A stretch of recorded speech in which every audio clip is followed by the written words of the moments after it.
Mulberry Hill was the kind of place that screamed, haunted. Perched atop a hill just outside a quaint New England town, the mansion stood defiantly against the elements, its weathered turrets and ivy-covered walls whispering tales of bygone eras. It had belonged to the Whitmore family for generations until the last heir, Eleanor Whitmore, tragically passed in 1887 under suspicious circumstances. Rumors of her ghost had swirled for decades, but the property had recently been purchased by the Johnsons, an adventurous family with more enthusiasm than sense. "Looks great, doesn't it?" exclaimed Roger Johnson, a man with boundless optimism and a YouTube channel dedicated to urban adventurer content. His wife, Debbie, squinted at the peeling shutters and tilted chimney. "It looks like tetanus waiting to happen." Their teenage daughter, Lexi, took one look at the overgrown garden and declared, "This is perfect. I can do so much gothcore content here for my TikTok." And so, with a mix of skepticism, excitement, and an alarming lack of structural inspection, the Johnsons moved in. Eleanor Whitmore, or rather, her spectral essence, stirred from her rest the moment the family stepped through the creaky front door. She floated through the crumbling corridors, her translucent form radiating indignation. "How dare they?" she fumed, her voice echoing faintly through the chilly air. "This is my house." The Johnsons were undeterred. Roger busied himself unpacking, filming every cobweb and creaking floorboard as authentic charm. Debbie inspected the ancient kitchen appliances with a mix of horror and resignation, while Lexi immediately set up her phone to record a first impressions video. Eleanor decided to make her presence known. The chandelier in the foyer rattled ominously. Roger barely glanced up. "Cool. Do that again for the vlog." Eleanor frowned and tried harder. She flung open a window with a dramatic gust of wind. The curtains billowed like ghostly arms. "Close the window, Dad. My hair is getting messed up," Lexi shouted, oblivious. Fuming, Eleanor summoned her best ethereal wail, a sound that had once sent Victorian gentlemen fleeing for their lives. "Was that the plumbing?" Debbie asked. "We really need to get that checked." Eleanor's translucent jaw dropped. For the first time in over a century, she felt irrelevant. But she wasn't giving up yet. Later that night, as the family settled in, Eleanor prepared her piece de resistance.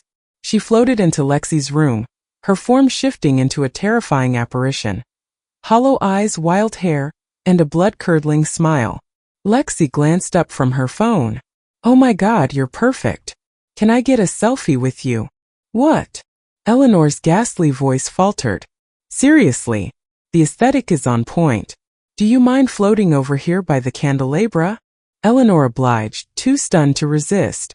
Lexi snapped a photo and immediately started typing. "This is going to blow up. Hashtag Victorian ghost vibes." By the end of the night, Eleanor was trending. Roger, meanwhile, had taken to recording his own ghost hunting series, wandering through the darkened halls with a flashlight. Eleanor tried to sabotage his efforts by rearranging furniture and whispering eerie phrases like, "Leave while you still can." Roger laughed. "That's great. Perfect for the thumbnail. Can you say it again but louder?" Debbie was the only one who seemed even remotely unsettled. She'd caught a glimpse of Eleanor in the pantry and had promptly decided to ignore her altogether. "I'm too old for this nonsense," she muttered. It wasn't until the next morning, when Eleanor attempted to knock over a teacup during breakfast, that she met someone who reacted differently. 11-year-old Max, the youngest member of the family, looked directly at her and smiled. "Are you the ghost?" he asked, his voice filled with curiosity rather than fear. Eleanor froze. "You can see me?" "Yeah, you're kinda see-through. Are you mad that we're here?" Eleanor hesitated. For the first time, someone acknowledged her as more than a curiosity or nuisance. This is my house. It's been my house for over a century. Do you want us to leave?" Max asked. Eleanor floated closer, her form softening. "I don't know. Maybe. I don't know what else to do." "Well," Max said, chewing on a piece of toast, "maybe we can help." Eleanor blinked. "Help?" "Yeah. Everyone says ghosts stick around because they have unfinished business. What's yours?" Eleanor stared at the boy, stunned by his earnestness. For the first time in decades, she felt a glimmer of hope. Eleanor spent the morning floating around the house in a daze. Not the usual spectral kind, but something closer to bewilderment. The boy Max had asked her a question she hadn't pondered in decades. What was her unfinished business? She drifted through the kitchen, where Debbie was elbow-deep in a box labeled mismatched silverware. Lexi was filming another TikTok in the parlor, spinning in a velvet dress she'd dug out of an old trunk, while Roger paced the hallway, narrating into his camera about paranormal hotspots. Max sat cross-legged on the living room rug, scribbling in a notebook. "Okay, so," he said as Eleanor hovered nearby. "You died in 1887, right?" Eleanor nodded, her form shimmering faintly in the sunlight streaming through the cracked windows. "Yes, but that hardly seems relevant." "It's totally relevant," Max said. "We need to figure out why you're still here. Did you, die tragically or something?" Eleanor sniffed. "I'll have you know I was the victim of scandalous treachery. My fiancé, Thomas, jilted me at the altar to run off with my maid." "Ouch," Max said, scribbling furiously. "And then what?" "And then," Eleanor said, with a dramatic wave of her translucent hand, "I fell into despair and accidentally poisoned myself with bad clam chowder." Max looked up. "Wait, accidentally?" "Yes," she snapped. "Who knew seafood could be so treacherous?" "Okay," Max said slowly. "So, maybe your unfinished business is about your fiancé? Like you're mad at him?" Eleanor's form flickered with indignation. "Of course I'm mad. Thomas was a cad, a bounder, and a—" She paused, realizing she was running out of Victorian insults. "A scoundrel. Cool. So we need to figure out what to do about him," Max said, tapping his pencil thoughtfully. "Is he still around?" "Hardly. He died in 1924. A piano fell on him." Max whistled. "Karma." "Indeed," Eleanor said with satisfaction. "But it doesn't explain why I'm still trapped here." "Maybe it's not about him," Max mused. "Maybe it's about you forgiving yourself." Eleanor bristled. "Forgiving myself for what? I was a wronged woman, a victim of deceit." "Yeah," Max said, "but you did eat the bad clam chowder." Eleanor glared at him, or at least as much as a spectral entity could. "You're a very impertinent child." "Thanks," Max said cheerfully. "So, what did you love about this house?" Eleanor softened. "It was my sanctuary. My father built it, and it was meant to be a place of joy and celebration. Instead," she trailed off, her form dimming slightly. "Instead you haunted it," Max finished. "Maybe that's the problem. You're holding on to something that doesn't exist anymore." Eleanor stared at him, startled by his insight. Before she could respond, Roger barged into the room holding his camera. "Moksh, did you see that cold spot in the hallway? I think the ghost is trying to communicate with us." Eleanor let out a weary sigh. "Your father is insufferable." Moksh grinned. "He grows on you. Like mold." Later that evening, Eleanor decided to try a different approach. She appeared in Debbie's sewing room, where Debbie was attempting to reupholster a chair while muttering curses under her breath. Eleanor waved her hand, causing the fabric scissors to float ominously. "Oh, cut it out," Debbie said without looking up. "I don't have time for spooky nonsense." Eleanor frowned. "You're remarkably unperturbed for someone being haunted." Debbie snorted. "I've raised 3 kids. You think a ghost scares me? Please." Eleanor watched as Debbie wrestled with the stubborn piece of fabric. "Your family is peculiar." "Tell me about it," Debbie muttered. "Roger thinks he's Indiana Jones.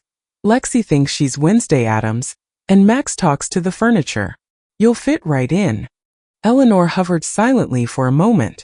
"Do you believe in ghosts?" Debbie looked up, her eyes meeting Eleanor's. "I didn't.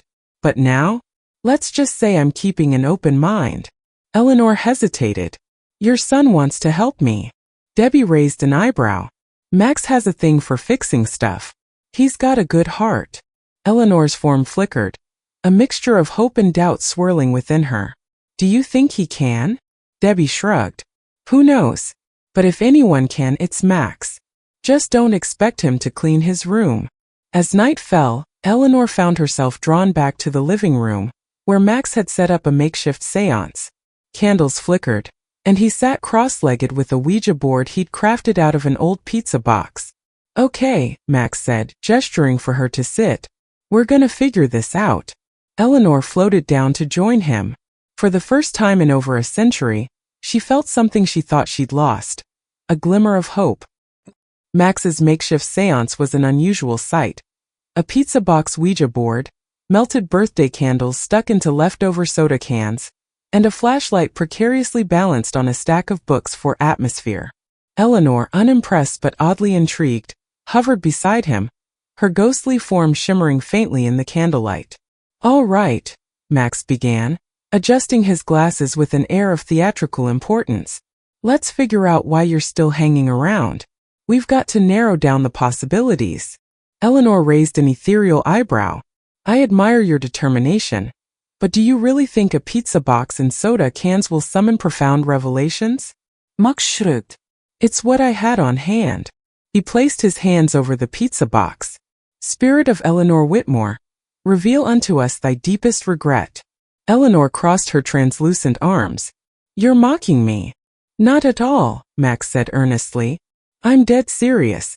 Pun intended." Eleanor sighed, her form dimming slightly.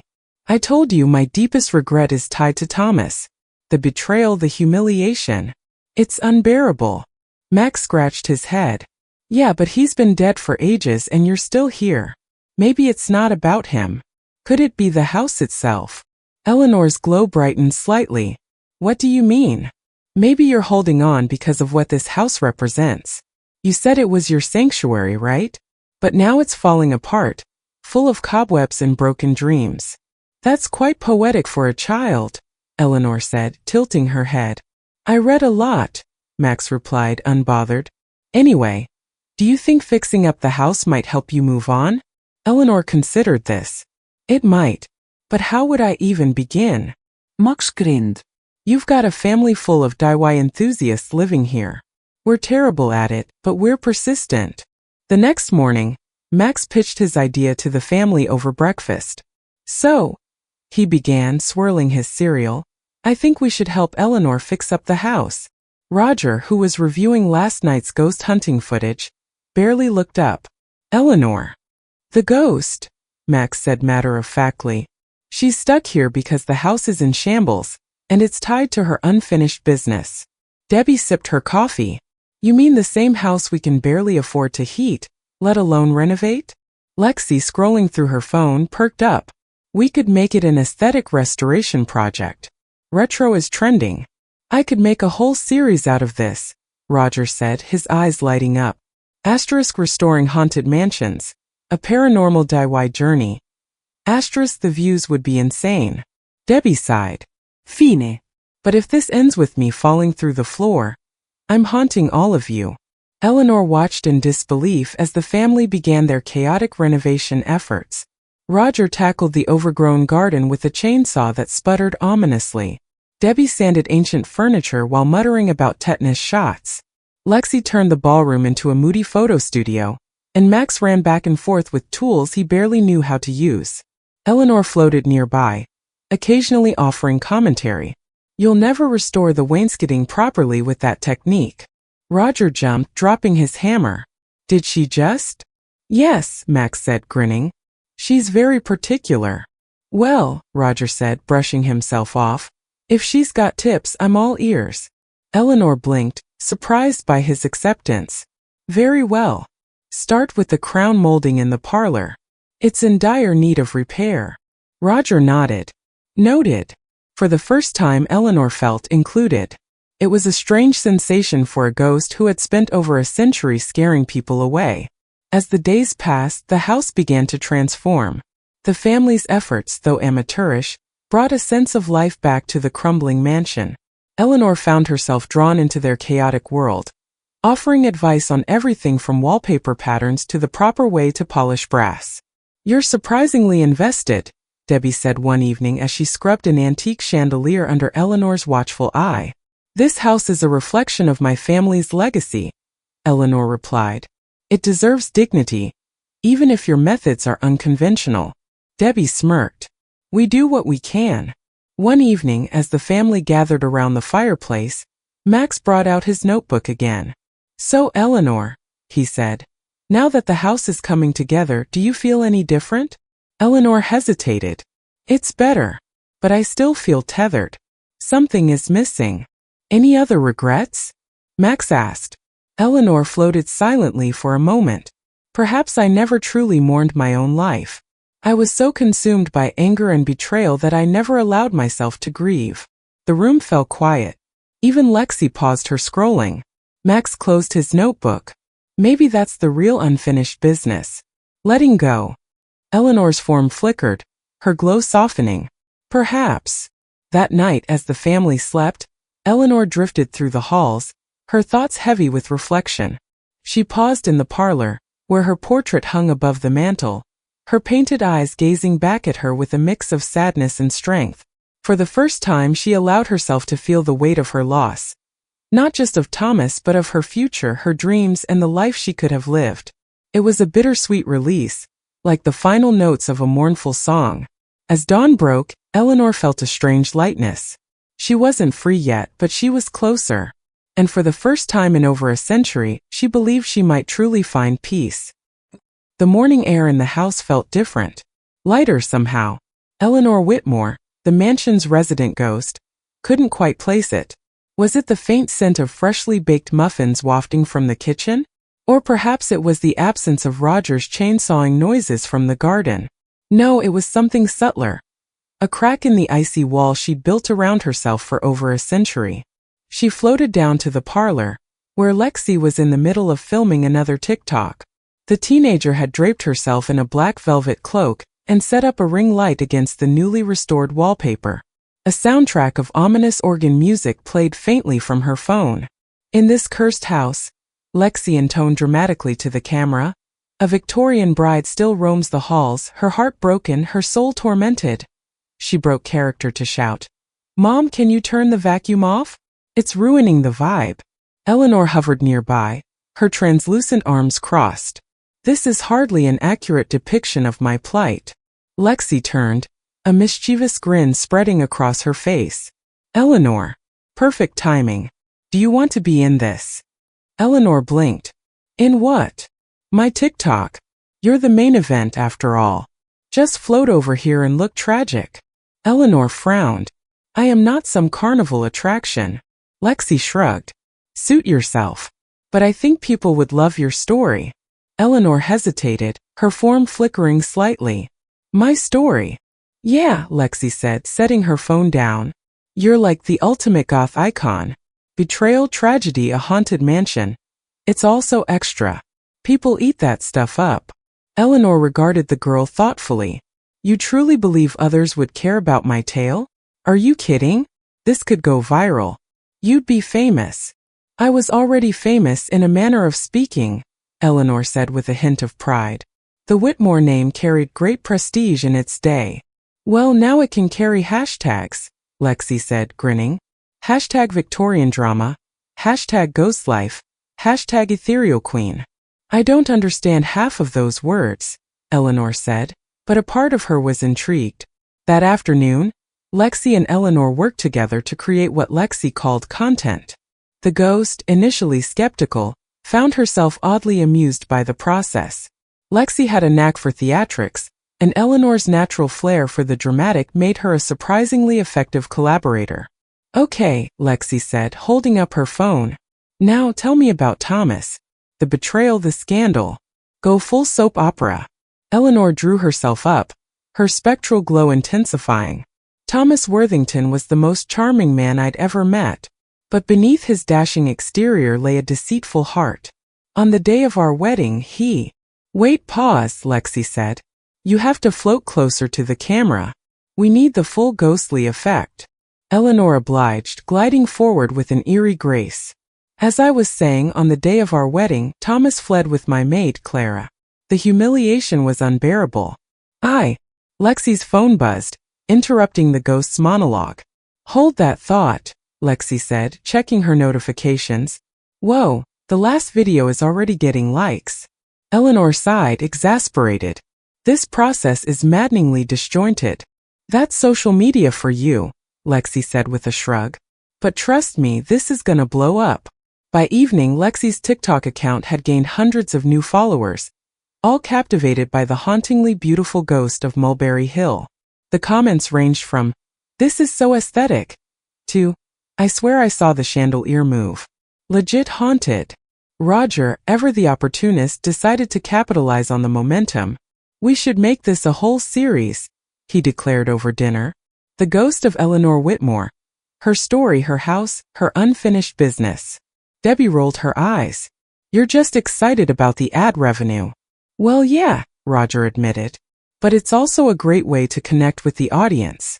People love authenticity."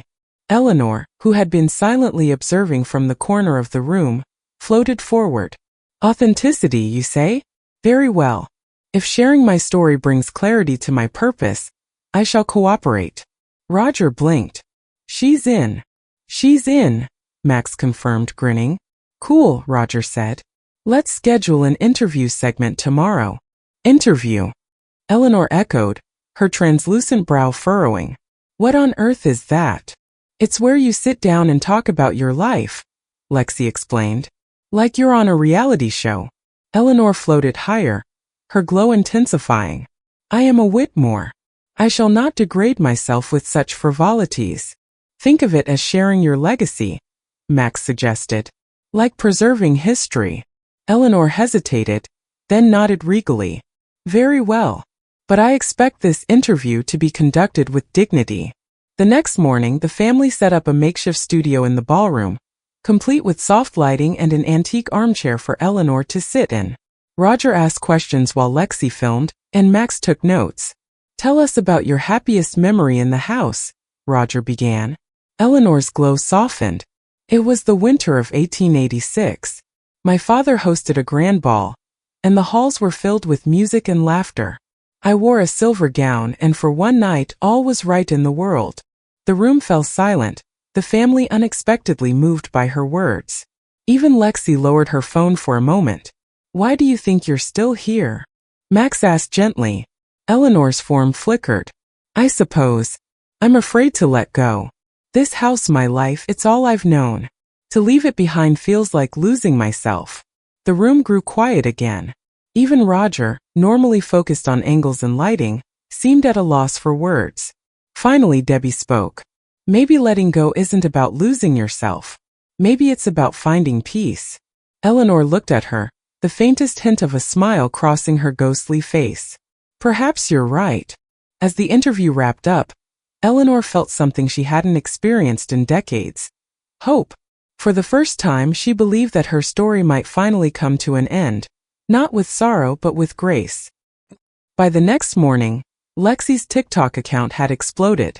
Her video of Eleanor recounting her betrayal and tragic end had gone viral, racking up thousands of likes and shares. The hashtag Ethereal Queen was trending, and people from all over the world were enthralled by the haunted history of Mulberry Hill. "Did you see this?" Lexi said, holding up her phone to Eleanor, who floated nearby. "People are obsessed with you. They're calling you the most relatable ghost ever." "Relatable?" Eleanor said, her tone dripping with incredulity. "I am the last of the Whitmores, not some common amusement." Lexi grinned. "Exactly. You're classy and tragic. The ultimate combo." Eleanor sighed but couldn't entirely suppress a flicker of pride. She hadn't felt this relevant in decades, no, in centuries. Meanwhile, Roger, ever the opportunist, had started organizing a ghost tour of the house. "People love immersive experiences," he said, pacing the kitchen as Debbie kneaded dough for bread. "We could charge admission and use the money to finish the renovations." Debbie gave him a skeptical look. "You want strangers stomping through our half-fixed house, looking for ghosts?" "Not ghosts," Roger corrected. "Just one ghost. Eleanor. She's the star of the show." Eleanor, who had been eavesdropping from the pantry, floated into the room with a regal air. "If I am to be the centerpiece of this so-called tour, I insist on maintaining my dignity." "Of course," Roger said, smiling. "We'll make it classy. Maybe some mood lighting, period costumes." Debbie groaned. "I'm going to need more coffee." That evening, The Johnsons held a family meeting to discuss the logistics of the tour. Eleanor, hovering at the head of the table like a spectral CEO, listened intently as they laid out their plans. "We'll start with the foyer," Roger said, gesturing at a rough sketch of the house. "Lexi can tell the story of Eleanor's tragic past, while I handle the special effects." "Special effects?" Eleanor said sharply. "I am not a carnival attraction." "They'll be subtle," Roger assured her. "Just a little fog, maybe some spooky sounds." "Let's not overdo it," Max chimed in. "People will want to hear Eleanor's actual story, not a Hollywood version." Eleanor nodded approvingly. "The boy has wisdom beyond his years." Debbie leaned back in her chair. "And what exactly am I supposed to do during all this? Bake period-appropriate snacks?" Roger suggested. "You know, for ambience." Debbie gave him a look that could have curdled milk. "You owe me a spa day after this." The first tour group arrived 2 days later, a mix of curious locals, paranormal enthusiasts, and a handful of influencers armed with cameras. Lexi led the group through the house, her dramatic storytelling punctuated by Roger's carefully orchestrated sound effects. Debbie had reluctantly baked an assortment of Victorian-inspired treats, which the guests devoured eagerly. Eleanor, at first skeptical, found herself warming to the experience. She floated through the rooms, occasionally making chandeliers sway or whispering faintly in the visitors' ears. The reactions ranged from awe to mild panic, which amused her greatly. In the grand finale, Eleanor made her most dramatic appearance in the ballroom, where she materialized in her full spectral glory. The crowd gasped, cameras clicking furiously. "And so," Lexi concluded, her voice trembling with practiced emotion, "Eleanor Whitmore remains here, bound to her beloved home, seeking peace and closure." The crowd burst into applause. Eleanor hovered beside Lexi, her translucent face glowing faintly. "You have a flair for the dramatic, my dear." "Thanks," Lexi whispered back. "You're killing it." Figuratively. As the tours became a regular event, the Johnsons began to notice a change in Eleanor. She seemed lighter, both in spirit and appearance. Her glow grew warmer, her edges less sharp. Max, ever observant, picked up on it first. "You seem happier," he said one evening as he sat in the parlor, sketching in his notebook. Eleanor floated nearby, gazing at her portrait on the wall. "Perhaps I am. Sharing my story, it feels liberating. For so long I thought I was forgotten, trapped in obscurity. But now, people remember." Max looked up at her. "Do you think that's what you needed? To be remembered?" Eleanor's form flickered as she considered this. "I think I needed to feel connected again. To be part of something." Max nodded. "Well, you're definitely part of this family now." Eleanor's glow brightened slightly. "A peculiar family, to be sure. But perhaps that's what I needed all along." Later that night, as the house settled into quiet, Eleanor found herself drifting toward the ballroom. She gazed out the tall windows at the moonlit grounds, her thoughts swirling with memories of the past and the unexpected connections of the present. For the first time in over a century, she felt at peace. The following night, Mulberry Hill was bathed in silver moonlight, its grandeur restored little by little with every effort of its eccentric new inhabitants. Eleanor Whitmore found herself drawn to the ballroom, where the faint strains of imagined music echoed in her memory. It had always been her favorite room, a place of light, laughter, and life before betrayal had cast its shadow. Max was already there, seated cross-legged on the floor, his notebook balanced on his lap. He looked up as Eleanor entered, her translucent form shimmering faintly in the dim light. "Couldn't sleep?" he asked with a grin. "Ghosts don't sleep," Eleanor replied, though her tone carried warmth. "But you seem to be awake at all hours." Max shrugged. "I've been thinking about you. About why you're still here." Eleanor floated closer, intrigued. "And have you reached any conclusions, young philosopher?" Max tapped his pencil against the notebook. "I think it's about more than just your house or your story. I think it's about forgiveness." Eleanor hesitated. "Forgiveness? For Thomas, for yourself, maybe even for the universe," Max said, his voice quiet but steady. "You've been holding on to all this pain for so long. Maybe it's time to let it go." Eleanor turned toward the grand windows, her glow dimming slightly. Forgiveness is not so simple. It doesn't have to be, Max said. It just has to be honest. Eleanor was silent for a long moment, the only sound the faint creak of the old house settling. Finally she spoke. Do you know what haunts me most, Max? It's not just the betrayal. It's the wasted time. The years I've spent clinging to anger, letting it define me. Max nodded. Then maybe forgiving Thomas isn't about him at all. Maybe it's about freeing yourself. Eleanor turned to look at him, her form flickering faintly. You're far wiser than your years, young one. Max grinned. I get that a lot. The next day, Max shared his theory with the family over breakfast. I think Eleanor needs some kind of ceremony to symbolize letting go of her past. Roger looked up from his coffee. A ceremony? Like an exorcism? No. Max said quickly. Something peaceful. Something meaningful. Debbie, who was flipping pancakes, raised an eyebrow. And what exactly would that look like? Max shrugged. I don't know yet. Maybe something with the house, since it's so important to her. Lexi chimed in. What if we threw a party? Like a Victorian-style ball, but with a modern twist. Roger's eyes lit up. That's brilliant. We could live stream it, make it a whole event. Eleanor, who had been observing from the corner of the room, floated forward. A ball, you say? Lexi nodded. Yeah, it could be a way to celebrate your story and honor your life. Plus, it'd be super aesthetic. Eleanor's glow brightened. A ball. It's been so long since this house has known such joy. Perhaps it could be a fitting farewell. Debbie sighed, flipping another pancake. Fine. But if this turns into another viral fiasco, I'm washing my hands of it. The family sprang into action, transforming the mansion into a setting worthy of Eleanor's legacy. Lexi scoured thrift stores for period costumes, while Roger rigged up dramatic lighting and sound effects. Max worked tirelessly on decorations, and Debbie begrudgingly agreed to cater the event. Eleanor, for her part, found herself caught up in the excitement.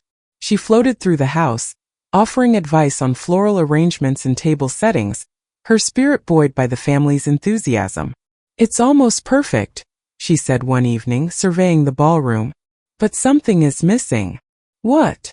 Max asked, looking up from a garland he was attempting to untangle. The music, Eleanor said wistfully. The soul of any ball is its music. Roger perked up. I can handle that. I've got a playlist of classical hits ready to go. Eleanor frowned. Ballet lied? Trust me, Roger said, grinning. It'll be great. On the night of the ball, Mulberry Hill shone like a jewel.